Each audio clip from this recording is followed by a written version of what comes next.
Okay, go. So there was a point long in the past where I was in a group. It was a group I led, a quartet with a great drummer named Keith Copeland. Some of you might know. Some of the maybe the students won't know him as much, but some of the teachers who hear this would you no doubt know Keith. And Keith was going on the road. I think it was with Hank Jones. Harold before was talking about Thad Jones. I think it was with Hank Jones to Japan. And Keith was this wonderfully supportive drummer who was fantastic playing in my group and never asked anything of me, even though he brought so much to stuff. He did so much that was supportive. So one day he said, "Rory, I've got to ask you a favor." So sure, no problem. Well, it turns out the favor is that he wanted me to sub for him and teach in his rhythm class at this jazz program that had just recently started in Manhattan at the New School. And the only thing that was clear to me is I never wanted to teach music. So this was a little bit of a conflict for me, but I couldn't turn Keith down. So I said, sure. And that first session with the students completely turned my head around about teaching because they were so enthusiastic and it was so interesting and stimulating. But what Keith had started teaching was a rhythm class.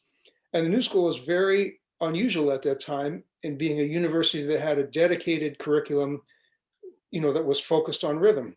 Uh, so there were plenty of schools that had harmony classes, theory classes, improv classes, but almost none that had, dedicated rhythm classes.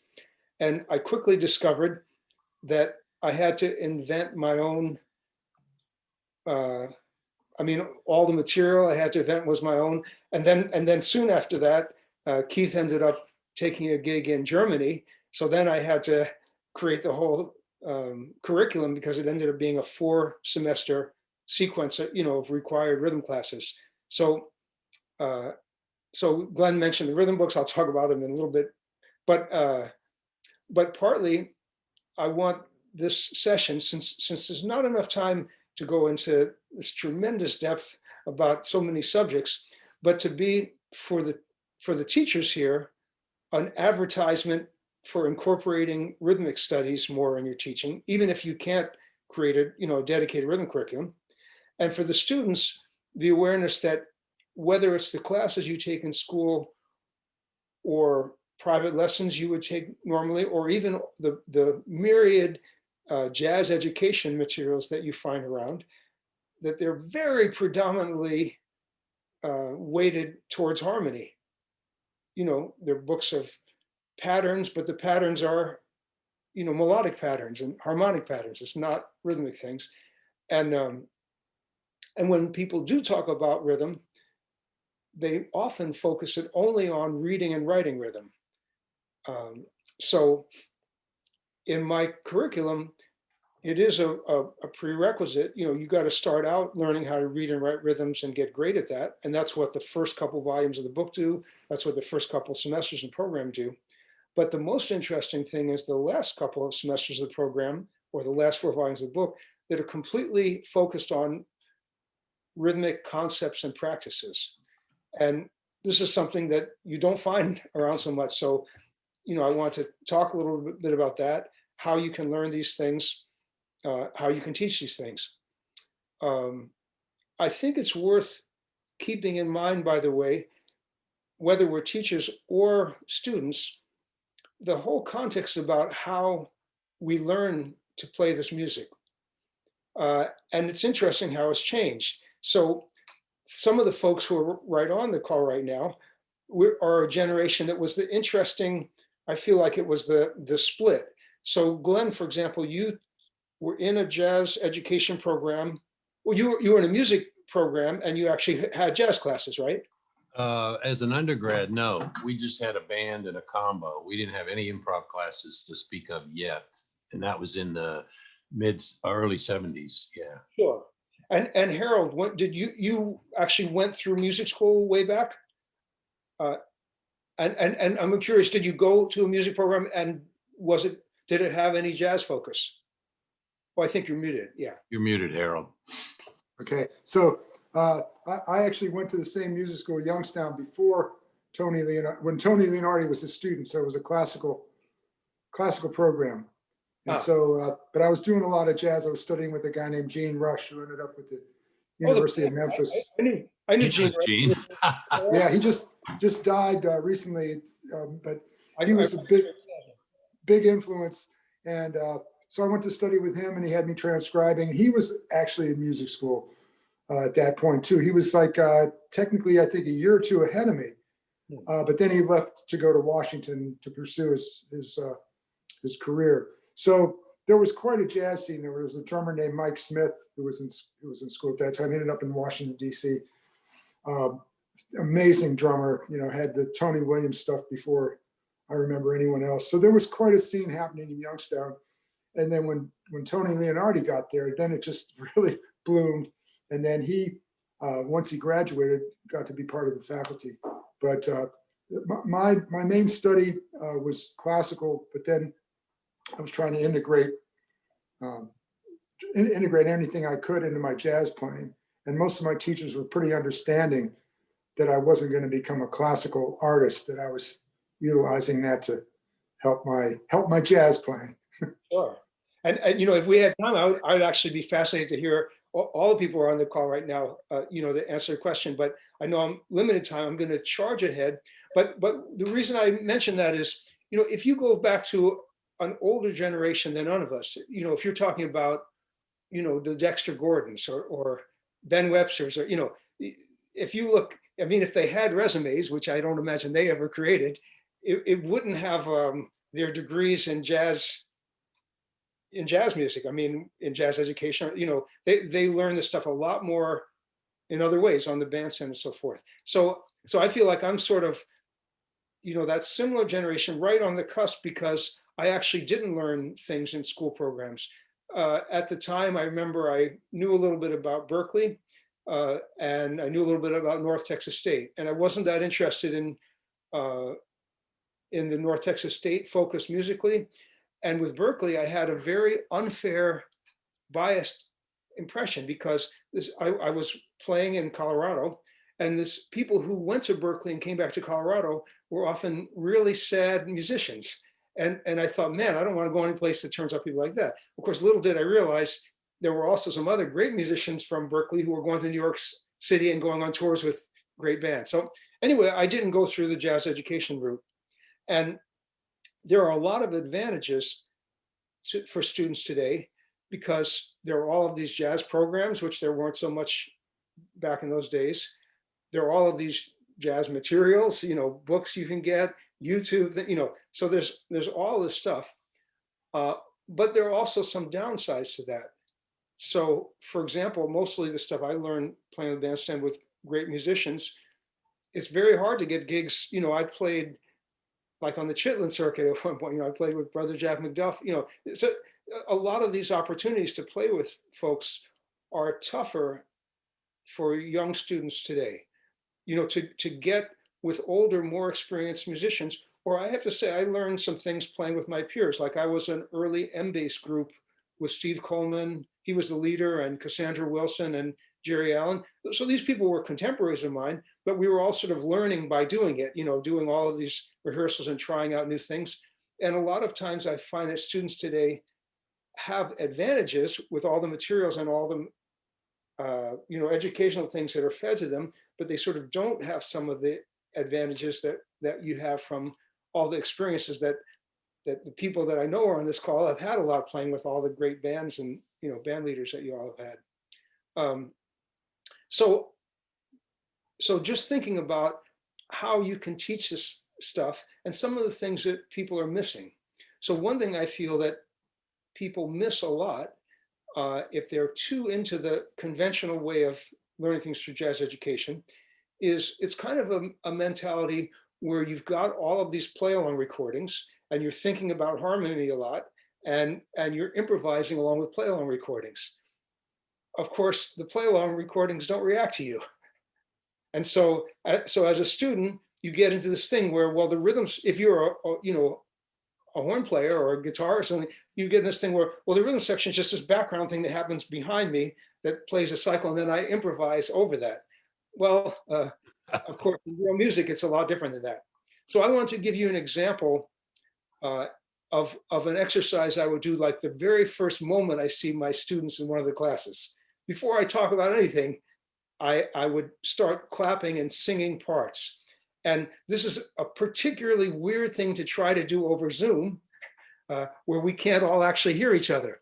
So I'm going to do what's admittedly a very inadequate attempt to give you a simulation of this. So everybody on the call live now, and also people who are watching the recording this later, turn off your microphones and just choose a number from 1 to 4. In your head, just choose, okay, I'm going to be part 3, I'm going to be part 1, and I'm going to give multiple parts. So what I had to do is actually pre-record what it actually sounds like, since we won't be able to do this in Sync Live. But I'm going to give you these parts, and what I want you to do is sing clap on 2 and 4 along with me, sing the part I've given you. But as you do that, listen as well as you can to the other parts that are happening. Let me tell you in advance, if this were a live group in a classroom, after we did this, I would ask people to sing what the other parts are. And also, it's often very striking revelation that people can't sing any other parts. They've only been doing their part, right? And then I would ask them to switch parts. And then switching parts, suddenly they see the other parts from a different perspective. The other thing that this exercise does, if you're me teaching it, is it completely disinhibits students, because I'm the worst singer that they've ever heard in their whole life. And I'm going to have to sing it because that's what you got to do. You got to give them the parts. And so without even trying to make my voice sound different than it is, I recorded this goofy thing. And you're going to have the misfortune of hearing my voice. But as we do this, as I say, think about which part you are, and then just dive in when it comes time to do that. So I do have this in written form, but actually what I want to do is get away from looking at, writing and reading and writing first. I just want you to hear this and do this orally, okay? So give me a second. I'm just going to share a whiteboard just because you'll be able to hear the sound of the recording a little bit better. So I can share sound. And here we go. First, we're going to add part 1. Here's part 1. 1, 2, 1, 2, 3. Ba-da-ba-da-bum. Ba-ba-da. Ba-da-ba-da-bum. Ba-ba-da. Ba-da-ba-da-bum. Ba-ba-da. Ba-da-ba-da-bum. People doing part 1, keep doing that part. And on top of that, we're going to add part 2. Here comes part 2.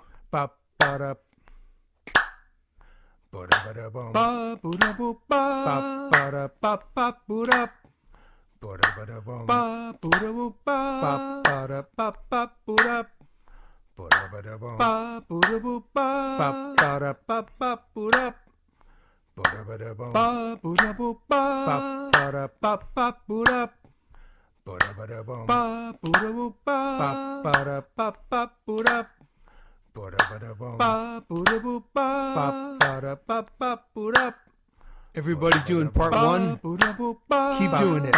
Everybody doing part 2, keep doing it. Now we're going to add part 3. Here's part 3.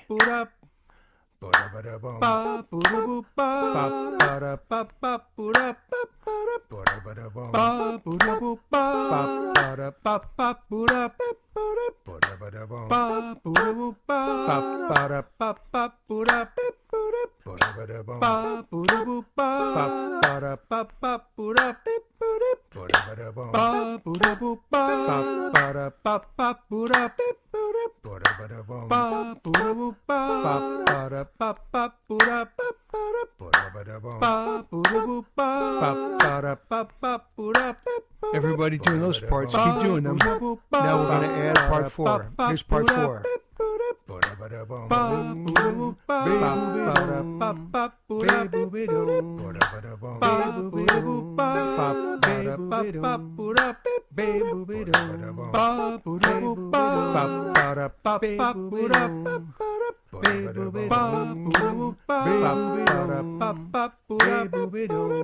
As you're listening to this, independently, then all together.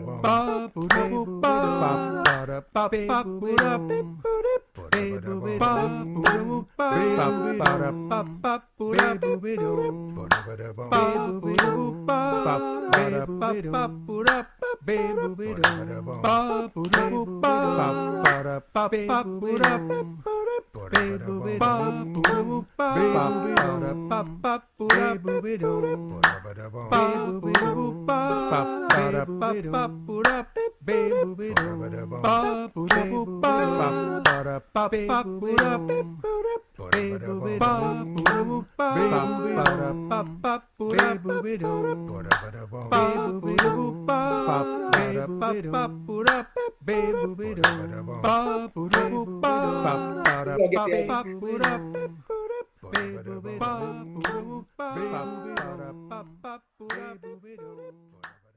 Now, I could show you this in written form if you want, just for a second. And let me say, if you're working in a class with students and you want them to get better at rhythmic notation, a great thing you could do right at this moment is ask them to write down their part. And then some people will struggle to do that. I Some- would. Some people will get it really easily. And then the people who get it really easily and they're just sitting there waiting around and say, okay, now write the other three parts. And that makes them really focus, on the memory thing. I don't know whether this is interesting, but just for the sake of completeness, give me a second and I'll just show you. I did write out these parts. Yeah, I want to see them. Okay.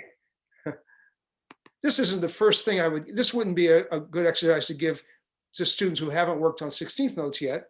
But by the way, notice, I do loads of exercises that are 8th note swing, but doesn't have to be. I would do it with any sort of feel. And a lot of times students, depending on their background, might relate to that more. Let me just find this for a second. So a few things you notice about it. The very first part started with the pickup. So people have to be, aware of pickups. And the way the parts are, it's sort of, they're fitting together in different ways. And let me hold off on talking about this fourth part for a minute, but this fourth part opens us up a whole interesting domain about concepts and practices you can do rhythmically.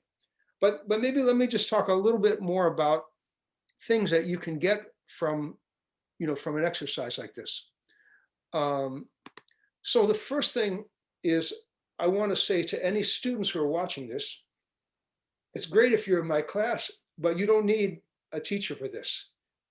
You can get a group, if you get a group of 3 friends together, or however many, but even a few friends, and one person is in charge of making up parts and giving it to the other people, they might make up great parts or not great parts, but you get a chance to practice doing this and listening to the other parts.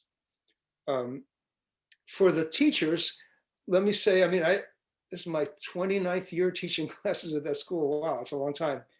I'm pretty good at remembering things. I could easily make up some really slick combinations of parts, memorize them, and go on automatic pilot and give the students the same thing every semester, right? It would be, as a teacher, it'd be really easy.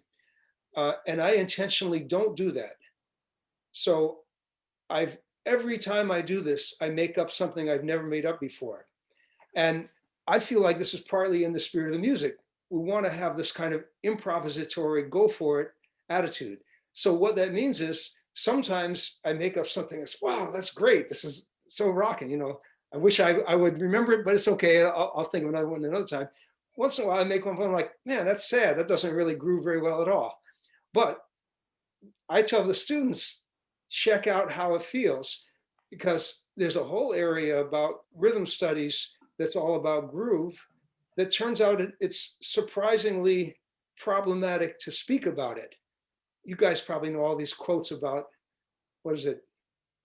Talking about music is like dancing about finance, or, there are all these. Dancing about architecture. That's good. It's all these cross-disciplinary things. So talking about groove tends to be tricky, but learning about groove by listening is super effective. So as you're doing an exercise like that, and I'd have the students do this thing week out, a new one every time, just spend a few minutes at the beginning of a class and listening to each of the parts and noticing, oh man, it really feels good how my part feels against part number 2. Oh, part number 4, so that's all that matters, that students get this sensitivity and awareness of groove. And then when they're performing or even when they're composing, they can, apply the sensitivity. So the other thing, that's just to say, so whether you're a student watching this or teacher, this is something that you can do. Now, I've had some teachers where I tell them, no, just make it up on the fly. And they're like, oh, I don't want to, I have to prepare it. I'm not too good at this. I don't want to try to do that. Well, the thing about this is, like other things, you get better with practice. If you always do the same exercise every time, you'll be very good at singing that exercise as students, but you won't be any good at all at making up new ones. So what you got to do is actually put it on a line and just make up a new one every time. And when I say make up a new one, I mean, I sing the first part to the first group and I have nothing in mind for the second part yet. So I'm really making up as I go. But if you do this a bunch, you're going to get better and better at it. So that's how to practice, how to do an exercise like this, whether you're a teacher or a student. But let's talk about what we get out of this. So of course, people have to be aware of where their part falls with respect to the beat, for example. So maybe if you have a beginning high school student and they get turned around, they have trouble clapping on 2 or 4, okay, you can address that. But the bigger thing about this to me is the whole importance of listening. And if a student can't do they might be able to do their part perfectly. If they can't do this and hear the other parts, this is a super valuable exercise. I know a lot of us talk about, I'm trying to remember, someone actually was talking about the importance of listening yesterday in one of I think who it was. Anyway, you often hear people talk about the importance of listening, but to give you an example of how important I think it is, I feel like in general, with musicians I know, whether they're beginning students or advanced professionals, if I look at how good they are listeners, it's incredibly tightly correlated to how advanced they are as musicians. So if you only reveal to me how well or not well somebody can listen, I feel like I could generally make a very good guess about what level their musicianship is. So on the extreme not good at listening side, it's a particular thing that struck me very early when I was teaching new school. I had a guitar student taking private lessons who told me early on in the lessons that one of his dreams was to play someday with a particular very famous jazz bassist. Well, it happened that jazz bassist was on our faculty, and Reggie Workman and I, and first Arnie Lawrence, maybe for a while, Jane Aragoon, we were always the people who did sophomore juries. It was the same few teachers who did sophomore juries for all the students. So of course I happened to be there when this student was doing his sophomore jury. Well, by really a total coincidence, the school used to use their own faculty as the rhythm section that would play behind the students. So as a student walked into the room, I looked and I realized, oh man, that bassist that he's dreamed of playing with is in the rhythm section. This is going to be like a fantastic, 20 minutes for him playing with his dream band. And everybody in the band, they were faculty members, it was killing, it was rocking. So the student came and called a tune. You could tell he's pretty nervous. And he started playing, and I won't be able to completely convey this visually in Zoom, but imagine a little cone of concentration. He's like looking at his fingers, he's playing, whatever it is, and then he's soloing and he's just focusing, and so the pianist played, the student played a certain note, the pianist played like a really hip chord in reaction to it. But I saw, oh, the student didn't notice it. It's not only that the student didn't understand what the substitute chord was, couldn't hear it, but didn't even pay attention, wasn't aware it happened, and the drummer played a figure but the student wasn't, he was just tapping his foot and doing his thing. And of course, the bass player played all kinds of hip things, wonderful substitute things and all this. And the student never noticed it. From the student's point of view, I don't mean he didn't hear anything. I think he had a sort of vague awareness of thump, thump, thump, thump, thump, ching, ching. But all he's doing is tapping his foot and focusing on himself. So when he walked out of the room, I thought, he always dreamed of playing with that bass player. Well, I wonder if he did play with the bass player. I mean, he didn't hear anything that the bass player did. There was no conversation. It was just something behind him, Well, you very likely, especially if you're teaching high school bands, you very likely have situations where students are not necessarily great at listening at this kind of thing. And let me say something in defense of the students. It's pretty understandable, right? Because that guy, he was nervous because it was a sophomore jury, but also he had to concentrate and think a lot just to remember what fingers to put on the notes, to play the melody, just to keep track of what's the chord progression I'm supposed to know, what scale am I playing, all this stuff. So it's understandable. But even with students like that, giving them the awareness about it, the importance of listening and interacting with the band, that it's really a conversation, can help. And a simple example is even a student like that, if he had played this, in other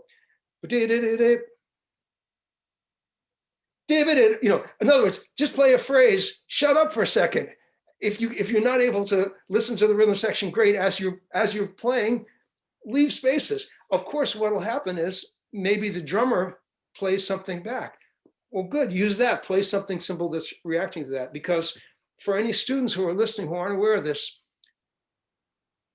good rhythm section players are incredibly in tune with how much the soloist is listening and interacting with them.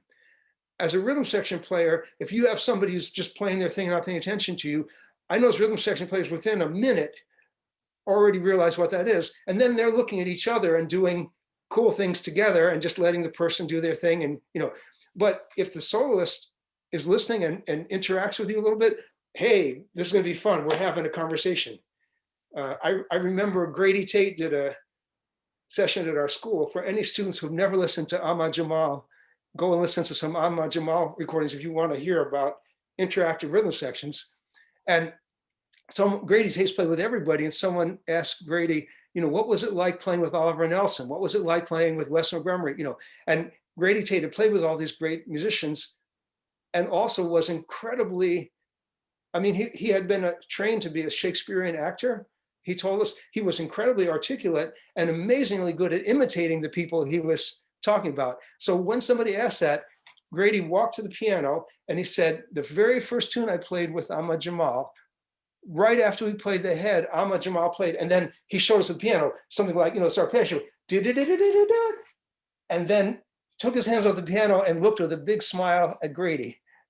And Grady played something back, and Ahmad kept playing it, and Grady said, man, I knew that was going to be a wonderful night. Because Ahmad was a great musician, but he wasn't trying to cut out Grady, he was trying to make it a conversation. So students who are listening to this, the more you can get better at listening to things as you're playing, this is of great importance. And a good way to do this and take out all of those variables about, what scale should I play right now? And also, a good starting place is a rhythm exercise like what we just did. You could do an easier one, a simpler one that we just did, 8th note level, 3 parts, right? But just this process of listening. The other thing that a lot of the students aren't aware of probably is the level at which the great musicians who you may idolize, the incredible great listeners that they are. So somebody like Herbie Hancock, I wish we could get Herbie Hancock to a workshop someday, playing with a band and having Glenn or somebody cut the band off and say, Herbie, what just happened? And Herbie would probably stun you by being able to tell you in detail. Well, the drummer on his bass drum just played boom, boom, and just played this on the snare. And the bass player surprised me because he played that G flat substitution, and the horn player just, so Herbie is so involved in listening, or any great musician like that is so intensely listening that it might surprise people. One more thing I want to say for students about that is, sometimes, I didn't start performing publicly until a relatively late age. I guess maybe I was about 18 the first time I played, in front of like on a stage with a big audience. And early on, I had a certain amount of, I don't know if I'd really say stage fright, but a little bit of self-consciousness. It was sort of a distraction. And the greatest solution to this I found is, even to this day, I could feel a little bit nervous. If George Benson's sitting in the front row, I could think like, oh, right when I'm about to go on stage. But the moment I start playing, it takes every cycle of my brain to listen to all these things that are happening at once. So if you can just dive into listening deeply and focusing on your playing, but also on what everyone else plays, my experience is that you don't have any extra brain cycles to worry about stage fright or self-consciousness or who's in the audience or whatever. Then when you're finished playing, you sort of come back into that world and say, oh, the audience is applauding, you know what I mean? But while you're actually doing it, it's a very immersive kind of thing.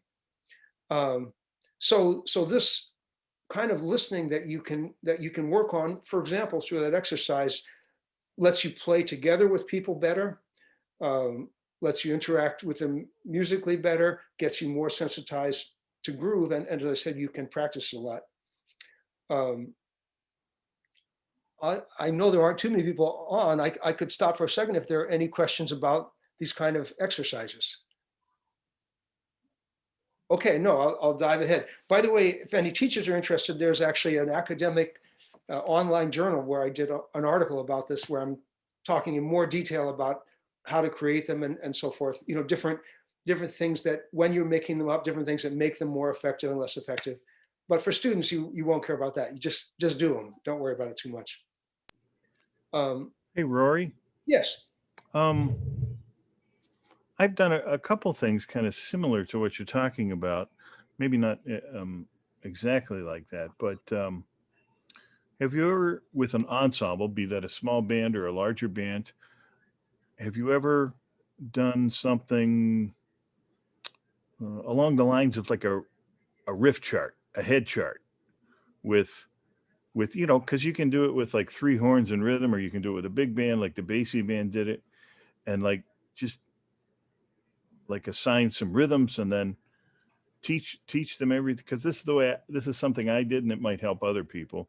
I just would give them rhythms and told them come up with the notes that go with it to a blues tune or whatever, and never write it down until they're completely done learning it, and then let them see how crazy it is, the stuff that they're actually able to do by just learning it and doing it by ear. Because I think for a lot of our students, that's an experience that's missing. Yeah, that's great. What I haven't done so much, I love the idea. What I haven't done so much is the part where I don't have any pitches associated at all. What I have done is just making up stuff on the fly. I might sing a drum rhythm to the drummer, but I think when I'm really doing it for the horn players, and I'm not, your way is great. I'm just saying, to honestly answer the question, I think often I might, if I'm singing the part, I might end up having pitches that I'm singing, just instead of going, da, da, da, da, da, I might go, ba, ba, ba, da, da. I mean, I might sing pitches, but I'm also open to them changing the pitches. And often what will happen is someone will make up a harmony on the spot or something, which is right. Great. That's a wonderful approach. And maybe for any students who are watching this later, there are some great musicians who were fantastic in the notation world, and yet taught their bands the way Kent's describing. Would sing the parts to the band members, sing the part. If the band member has any trouble remembering it, they can go home and write it out for themselves, but who cares? And probably by the time you sing the part and practice enough, you remember it anyway. So it's kind of a parallel to what Harold was talking about with piano comping. Come up, okay, get 5 riffs or whatever. And, if you're able to do that with some students, I mean, then they learn by what it's feeling like, and they have to listen to each other because there's nothing to look at. Yeah. Because it's fantastic. It's great I think what you're doing is just fabulous. And I'm like, I'm all over it here. Well, since you're asking about those kind of exercises with ensembles, let me mention another one. This is a little digression, but you might find interesting. Another one that I've noticed can be really effective.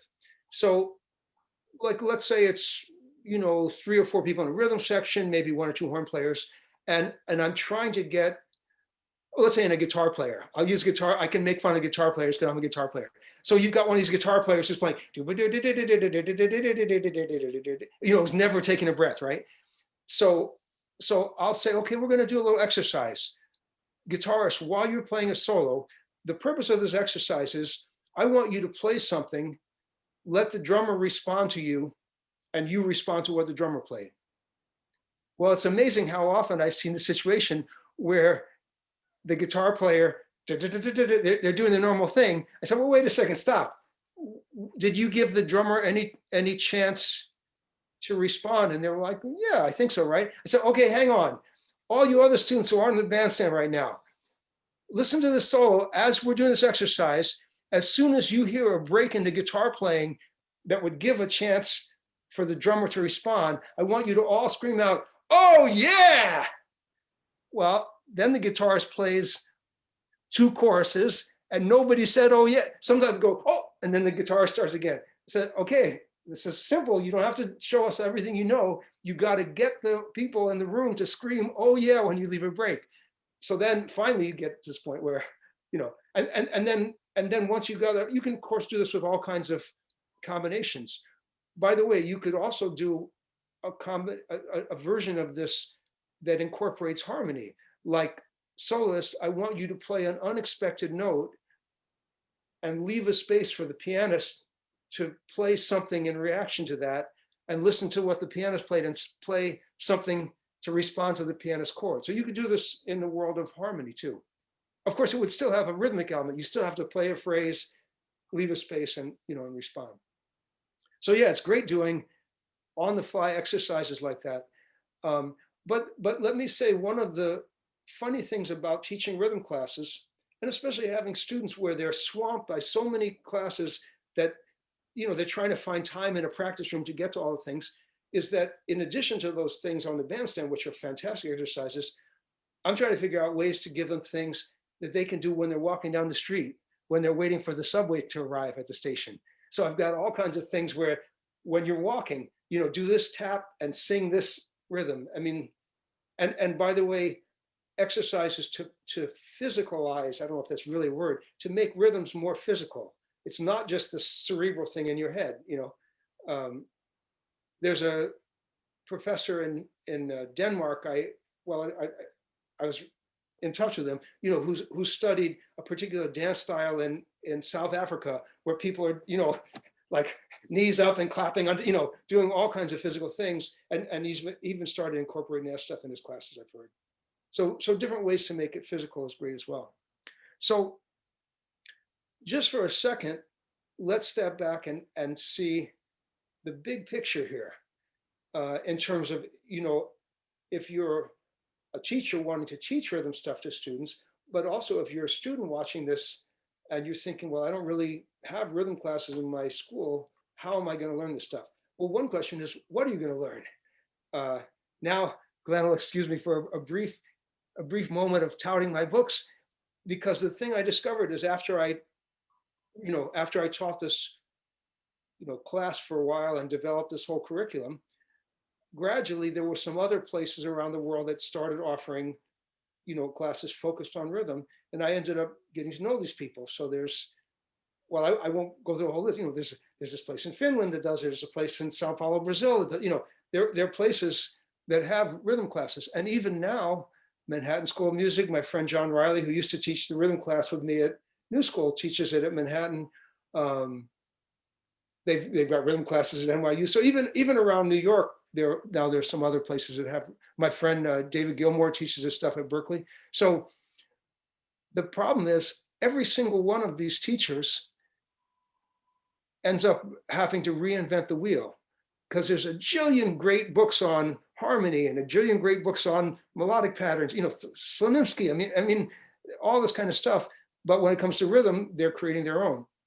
a colleague of mine in Austria did have a book he was using for his classes, and it was this very old book, many years old, and it wasn't bad for teaching people some things about reading rhythms, but it didn't have any sort of organized system.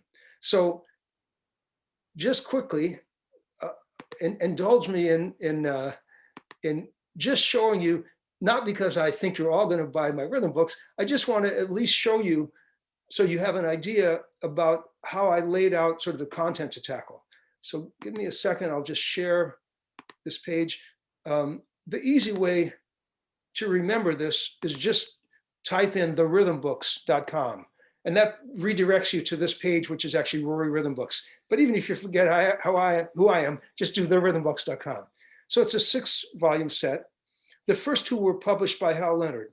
So the first 2 books I won't spend time on here, except to say that it's only about notation and reading and writing rhythms.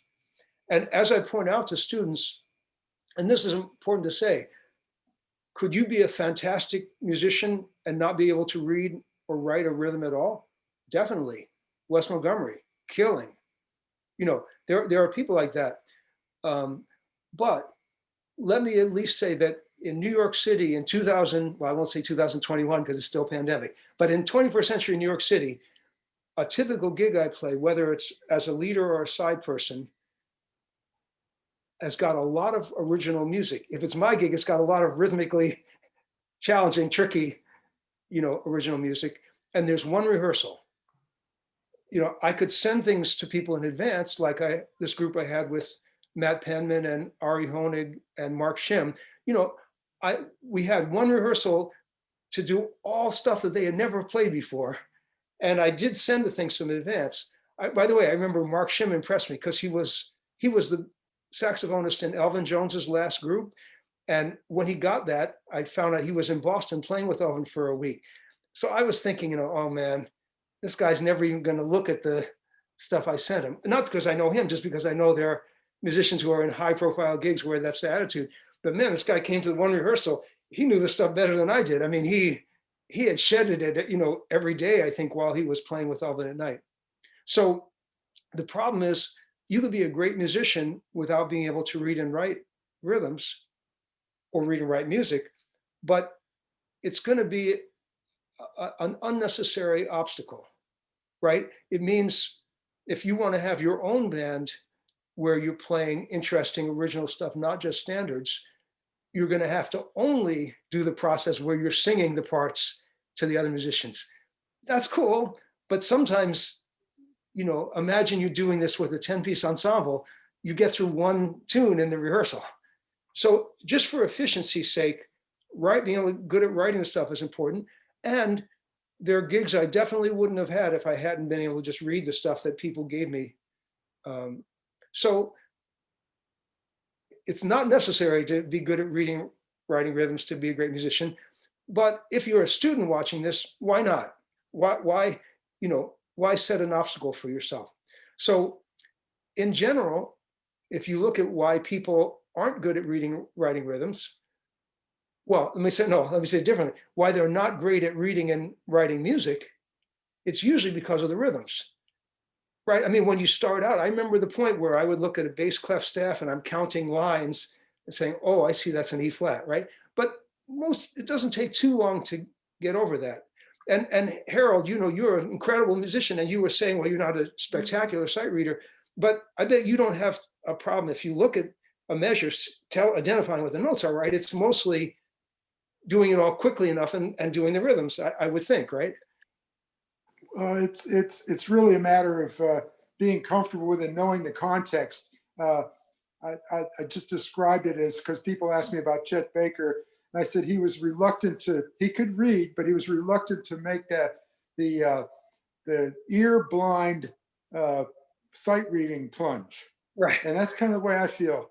It's like, I can't do it ear blind. So I need to hear it once, and then, I see now I see the notes, now I might get it. So I'm never a first time guy. Yeah. And rehearsal with Jay Anderson and, the Jay Anderson, then Jeff Hirschfield, Jay would be goofing around with Jeff's cymbal while reading what I called my hard music. You know, it was just like, you know, another, you know, they were probably on to 2 other rehearsals of much harder music that day. Yeah. So yeah, it's like, you know, it's like that's, I had a teacher back in Ohio that had me look at a new piece. And after, she was a classical teacher when I was 16. And what she said to me was Dolores Fitzer, a wonderful, wonderful classical player and who loved jazz. But she said, you don't read, you try to figure it out, right? So it's like, yeah. And I said, boy, she nailed me 3 measures, you know. And she said, you have to learn how to read like you read a paper, you know. And it's just never gotten that comfortable for me. And some of the music that I really like the most, it's complicated. You know, I've had the Rite of Spring score for 50 years, and those rhythms still kick my ass, you know.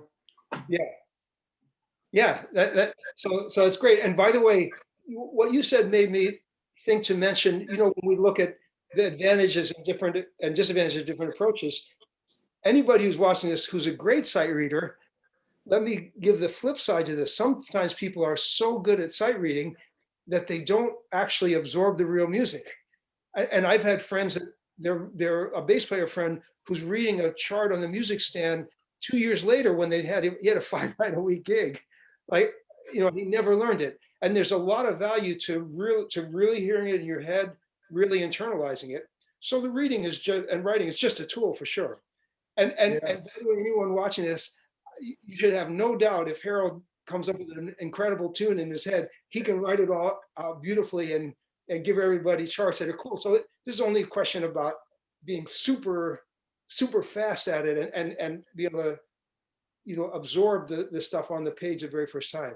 But I had a situation that reminded me of what you just said, actually with John Riley, when I was doing a workshop in Italy. And we were supposed to do this concert that was like a tribute to Charlie Parker. So I'm thinking, man, if we only just played Charlie Parker tunes out of the fake book, people play nice solos, but it's not that interesting, you know? So I wrote this nutty thing with metric modulation and all kinds of rhythmic crazy stuff on the Charlie Parker tune. And I knew we were only going to have 1 rehearsal and then the concert. And so the night before the rehearsal, he and I are walking out on the Italian piazza, and I mentioned, hey, John, you know, by the way, I wrote this arrangement. We're going to have that rehearsal tomorrow. You know, it's a little bit tricky. So he looked at me and said, oh, really? So we were talking about it for a second. Well, I happen to have my backpack on and I had my laptop. So I pulled out the laptop and I showed it. And it was really interesting. Like John, like just, the whole world was gone for a minute. He's totally focused on it. And then he looks at me and said, that's cool. And then of course, at the single rehearsal, he effortlessly played everything perfectly. And from that, because he played so strong, everybody else was right on board. It was a fun concert. Billy Harper on saxophone, Cecil Bridgewater. Anyway, it was really great. But you know,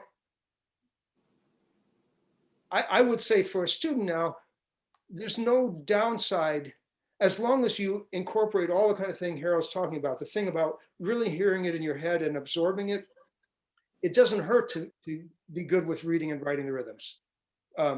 And so what these 2 volumes of the book do, the first one literally takes it like someone who's not even a musician, doesn't play an instrument. It starts from the very, very beginning. And I have to say that for these 2 Hal Leonard books, it's more than 1,000 MP3s that I created and gave to them for their online site. So you can step through. By the end of this first book, you know, you're good at syncopated 8th note rhythms, triplets, you know, all this kind of basic stuff. And by the second book starts out at 16th note level, and by the end of it, you're doing like wicked, you know, difficult rhythms. And I don't know that everybody has to become great at the things all the way through the second volume of the book, but that's what these 2 are. But now to the more interesting things. The remaining 4 volumes are just about concepts and practices. They're assuming that you can read at least well enough to absorb what's in the books. So this book, and I know it sounds like this is a total advertisement of the book, but I'm actually doing this partly because it can give somebody an overview about what are some topics to tackle. So this book, the third volume, it's all about rhythmic development and performance in 4/4. So it's looking, first of all, at different rhythmic styles and feels. Swing, Brazilian, Afro-Cuban, other Latin American countries, English, Caribbean, New Orleans, funk, ballads, other feels and styles. And I get into, I think you would find sort of surprising amount of depth in some of these things, including things like teaching somebody how to really play swing feel and eighth notes, not the stereotypes that educators easily form thinking that this is what swing is, even though, see, a lot of educators swing like crazy when they play, but when they describe what they're doing to the students, it actually doesn't have much to do with what they're doing. So all the things about accenting and ghosting notes, phrasing things, relationship to the beat, rhythmic even and uneven, and so forth. So anyway, a lot of stuff about the rhythmic styles and feels. Next, I'm talking more specifically about relationship to the beat and letting somebody focus on, wow, Oscar Peterson is swinging like crazy and he's so on top of the beat. Wow, Dexter Gordon is swinging like crazy and he's so far behind the beat. Sort of realizing that that's something that you can control and work on. Feeling time and form, defining the time you're playing, how to deal with really fast and slow tempos, all about interaction, stuff that people don't talk about. Different, when a soloist plays a certain thing, what are the different ways the rhythm section can interact with it? And then a whole bunch of things about developing an idea. And a lot of these, I think the educators on the line will be, familiar with, displacement, extension, truncation, diminution, ornamentation, fragmentation, all of these devices. But this is really sort of laying things out in a way that a person reading the book, studying it, can really understand it in a practical way. So the next volume, the gray one, is the fourth volume of the series. Now we get the stuff that you don't see too much other places in my experience. This is an entire book about cross rhythms on 4/4. I know we're already getting short on time, but that fourth part in the initial exercise we did, if you notice, it was going da, so it was going 1, 2, 3, 4, 1, 2, da ba ba da, da ba ba. So it was a 3/4 phrase. Pretty easy, but it's a 3/4 cross rhythm against 4/4. And here, by the way, it's cross rhythms are so significant in the music. All the way back to Louis Armstrong, I have examples of the earliest folks like Louis Armstrong playing 3/8 or 3/4 cross rhythms against 4/4. It's a key part of music, and people don't even discuss it very much, let alone have a way to systematically practice it. And often, if there's someone teaching rhythm, there'll be a drummer. And of course, there are very harmonically hip drummers, which is cool. But a lot of drummers don't necessarily have the most insight into the interaction between rhythm and harmony, which is one of the things that's super interesting. So a group of students who can effortlessly sing a 3/4 cross rhythm in one of these exercises, then you ask them to do the same thing, but have somebody play a blues, right? So I'll make a different 3/4 cross rhythm. Let's say you're going to do really simple. Da ba da, da ba da, da ba da, da ba da. Really easy, right? One. So just think about doing this. 1, 2, 1, 2, 3, 4. Da ba da, da ba da, da ba da, da ba da, da ba da, da ba da, da ba da, da ba da, da ba da, da ba da, da ba da, da ba da, da ba da, da ba da, da ba da, da ba da, da ba da. So it happens on a blues, a 3/4 cross rhythm, lines in one. Well, that might be pretty easy, but then you ask somebody on their instrument to only play that rhythm, but they have to choose whatever notes they want.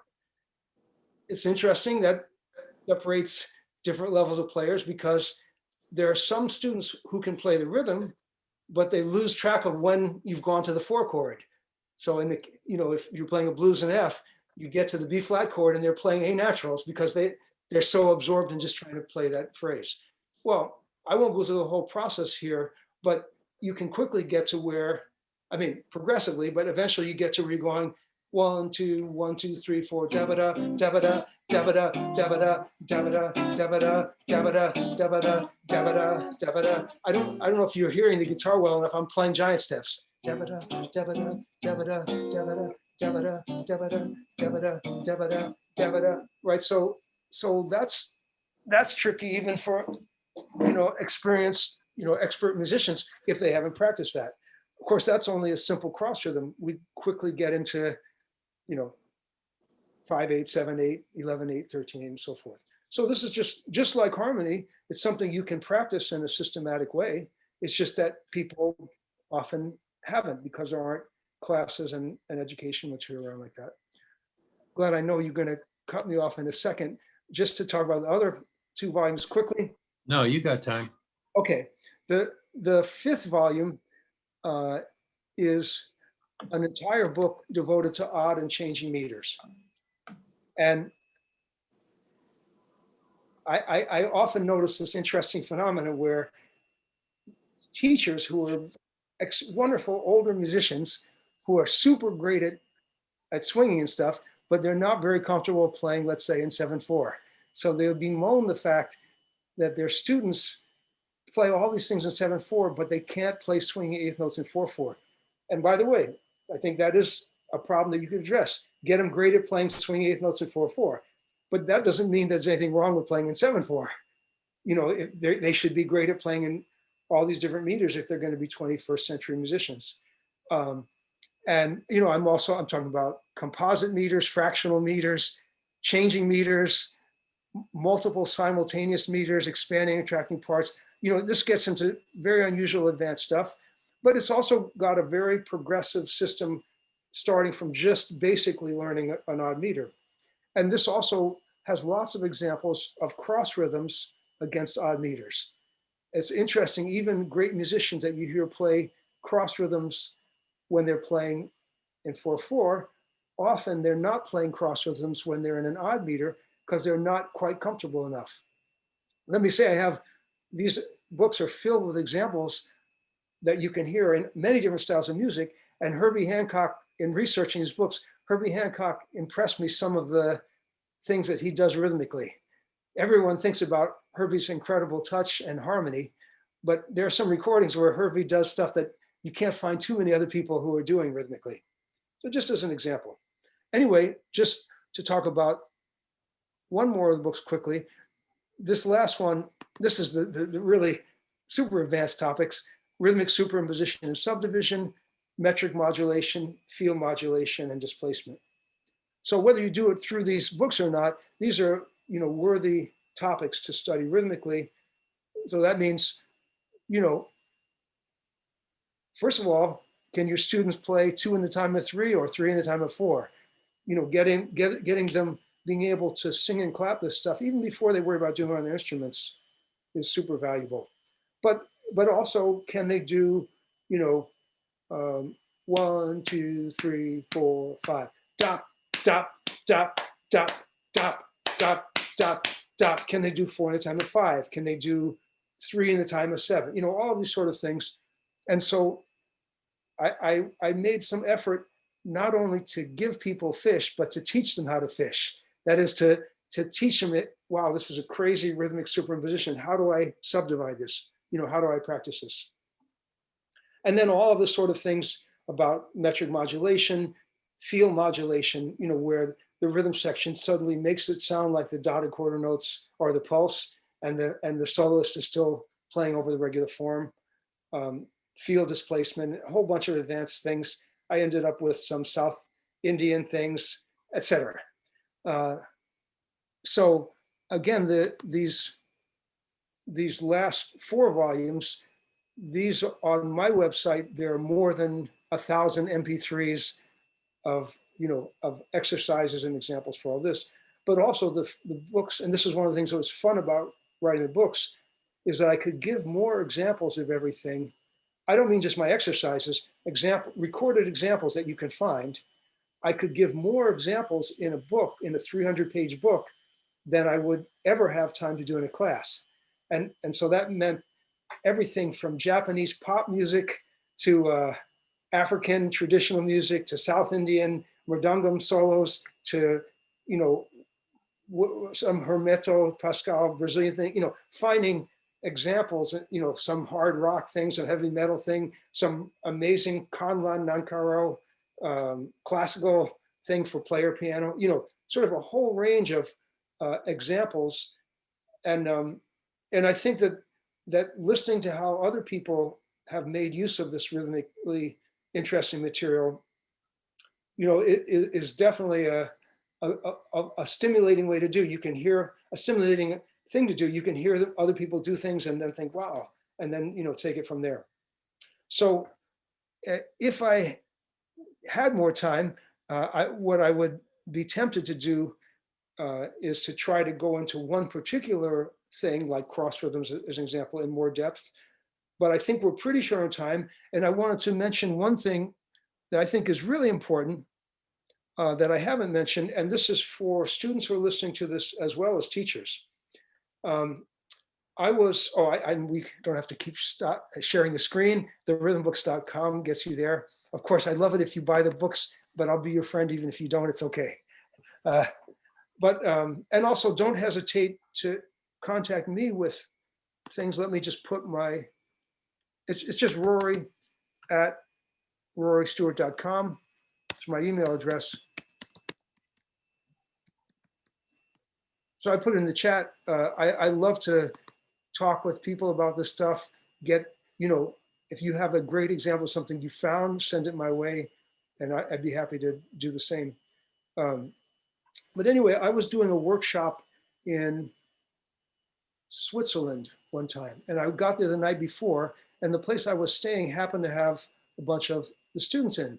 And so I got there in the evening, and I'm wandering around and I hear some people playing music. So I go, and it's a bunch of students playing together. So I just walked in the room, just quietly sat in the back, and, you know, and let them play. And then when things were over, one of the students said, "Oh, who are you? Are you a teacher? You know, are you a student? Are you a teacher?" Actually, I think he knew I was a teacher. I probably looked too old to be a student. Oh well, I can dream, you know.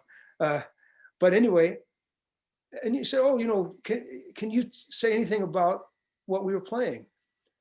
Now I can't remember the tune, so I'll give you the sense of it. Let's say it was a Sonny Rollins tune. I said, "You know, that Sonny Rollins tune you played was great, but you know, you never played the introduction." So the student got the other students there, they're giving me this blank look. "What do you mean the introduction? There's no introduction." And I said, "Well, no, the introduction on the recording." So they open up like a real book. They said, "No, there's no introduction." And I said, "No, but you know, in the recording, the introduction they play." And they're giving me this blank look. And I said, "Well, have you guys ever heard the recording?" One after another, no, nobody ever heard it. You know what I bet it was? Valse Hot. That's the intro, right? Yeah, I can't remember what tune it was, but so then I had this funny feeling by their reactions, and I said, "Well, have any of you ever heard a recording of Sonny Rollins?" And almost none of them had ever heard a recording of Sonny Rollins. I think one of them said, "Well, I think I heard something of his once." So I think this is a wake-up call for students and educators.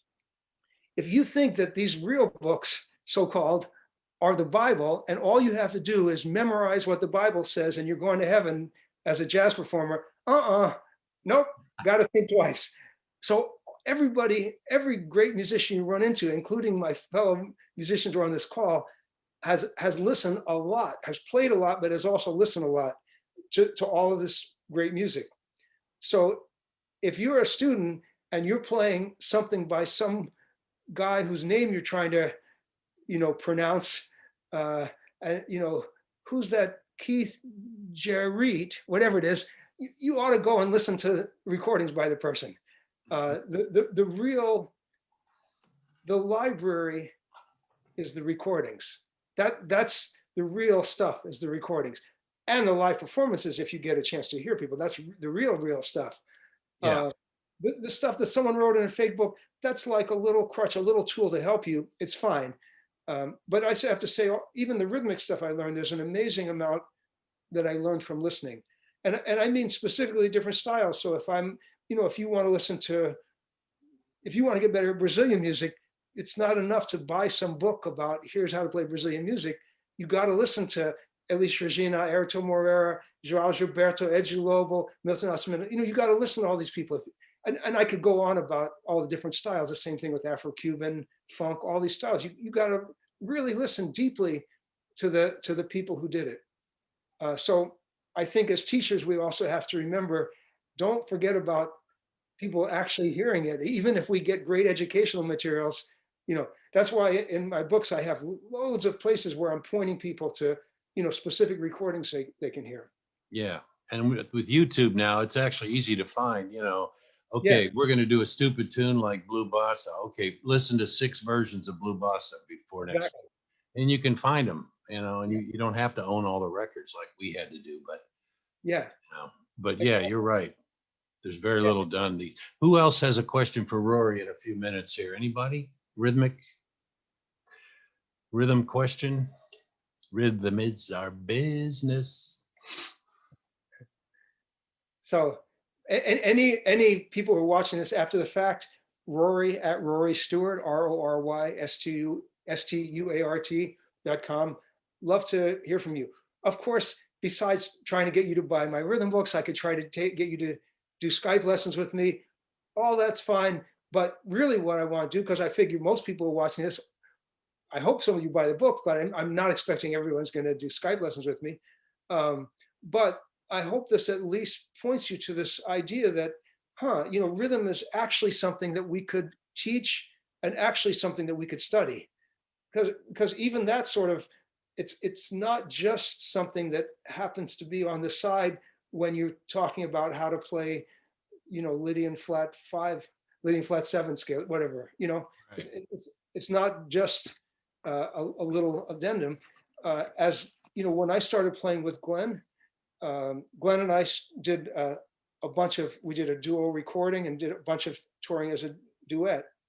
And what was it that made it work between us? I don't know what you think, Glenn, but I remember the very first time I played you, I said, oh man, this guy feels time great. Like I shouldn't even say great, that's judgmental. This guy feels time like I do. Right.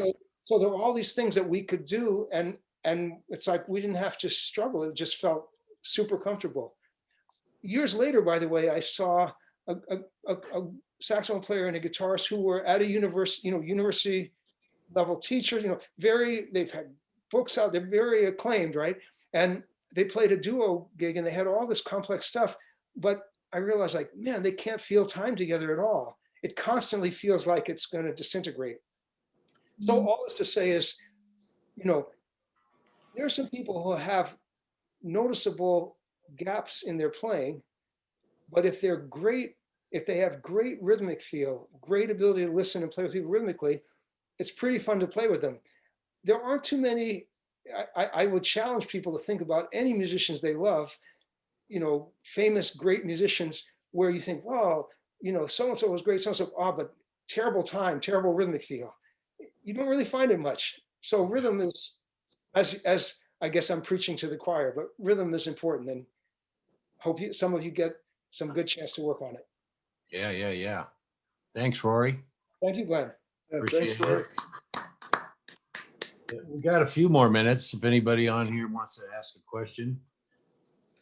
I just had a comment too about, playing with Chet Baker. My first night playing with Chet Baker, I was just impressed with the way he played time. I couldn't believe it. Even when he was missing notes, the air was flying through the horn and was so rhythmic. I just said, this guy's supposed to be this broken down pretty boy from the West Coast. I just said, I'd never heard eighth notes played with that kind of time. It was the same kind of time that, Miles had and whatever. So that was a revelation to me about a so-called melodic player. Yeah, that's great. What made him. That's what made him. Yeah. And also the fact of, like, when people hook up rhythmically, you know what those things are. I remember playing the first night I played some quarter notes with Al Harewood, a great drummer from New York. Yeah. I just said, wow, does this feel good? And so just like those are memorable. Just to get or I mentioned, I played the first time I played with Thad and Mel was with Sam Jones on bass. Yeah. So I got a little bit of that in my life. What's went that? to basketball playing with Sam Jones because Keith Copeland used to talk about, he had played with Sam a lot, and he called him home, Yeah, yeah, home. comforter home. What Well, was it like playing with Sam? it was just like, like the time just felt so good. And then I told Sam how much I love the records he did with Wynton Kelly. And then Sam went on about Wynton's time. He talked about the first time he played with Wynton Kelly and like where Wynton Kelly put the time. So I think it's like, if that's not meaningful for people, which I found a little frustrating with some students who were just intellectually and technically capable. And then I'd say, we got to work on time. And then if I didn't work on time with them, which they were impatient to do, by a lesson or two, they were rushing and like, it's just like, you're not going to fit in with anyone.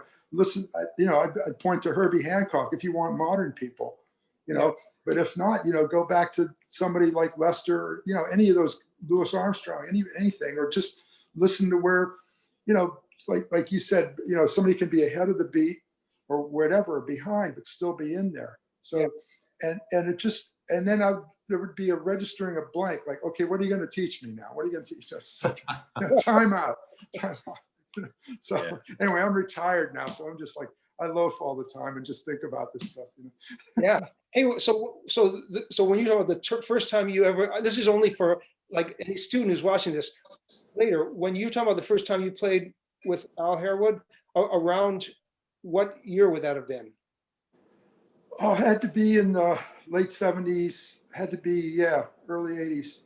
So anybody who's listening, you have to register this.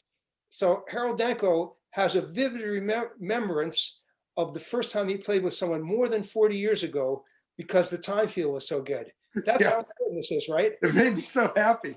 Yeah.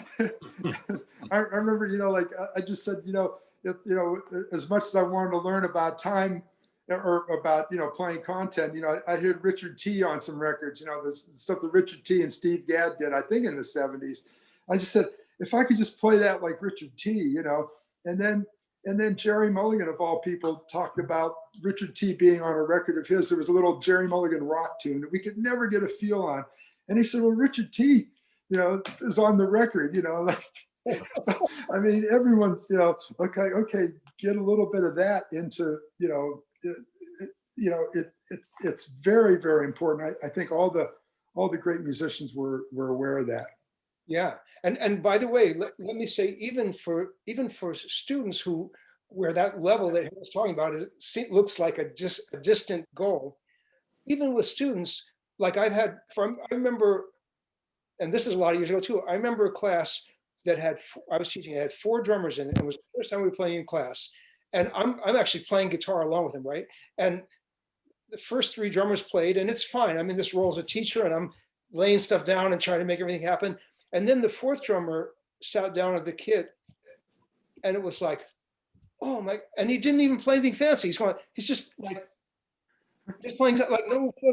And I thought, all of a sudden, I could just feel like, like, oh man, this is so fantastic. Now I don't have to be in this role of being the teacher. It's like, oh yeah, baby, let's go. Yeah. Yeah, it's so.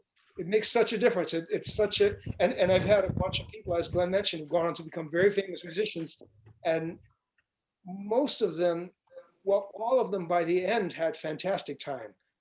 Some of them didn't start out there, but they worked on it. And sometimes you have to adjust time feel. Jerry Mulligan, it was so amazing. He would use Billy Hart on some gigs, and then he'd turn around and use Butch Miles. And I mean, it's like, talk about on top or whatever. And then, but, I had to adjust. I'd played a lot with Butch over some years, but when I adjusted, got a little bit more on top or right on in the middle of that beat, it was fine.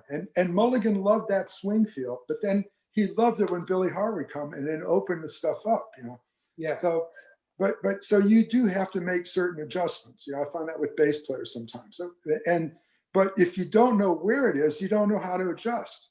Yeah. So. Yeah, definitely.